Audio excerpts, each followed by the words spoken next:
Fala galera, Sávio aqui. Pro vídeo de hoje eu trouxe a parte 2 do nosso super pack de efeitos sonoros. Se você não viu a parte 1, eu vou deixar nos cards aqui em cima. E eu apareci aqui nesse começo de vídeo só para dar uma explicação para vocês de como baixar esses efeitos sonoros. É uma dúvida que vocês tiveram lá no primeiro vídeo, então eu vou tirar aqui rapidinho.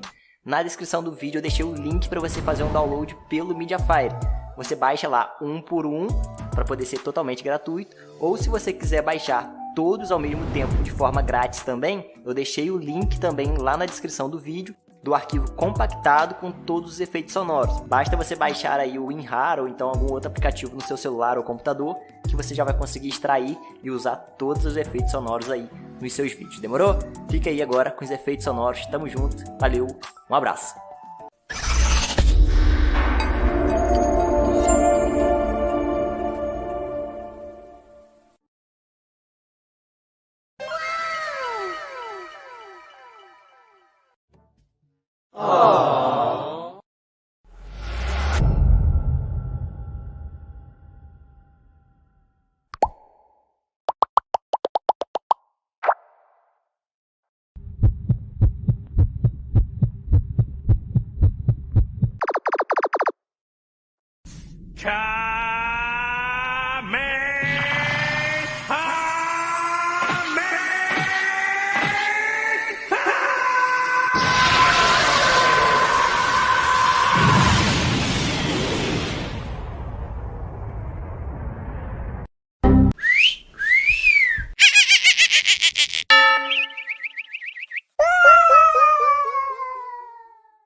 Duba.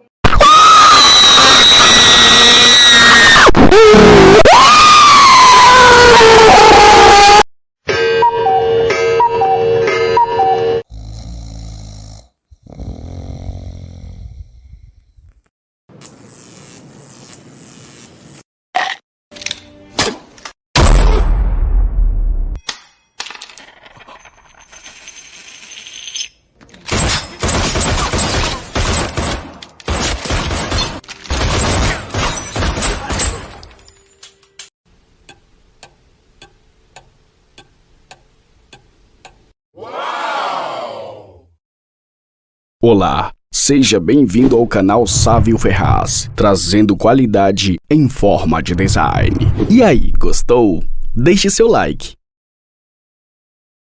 Olá, você sabia que o Google contrata avaliadores de mídia para avaliar ruas, empresas, aplicativos e anúncios para ajudar o seu mecanismo de busca a ficar sempre atualizado? E você pode receber pagamentos em dólares, trabalhando de 1 até 4 horas por dia. Quer saber como funciona esse novo método? Clique em Saiba Mais e conheça todos os detalhes dessa oportunidade incrível.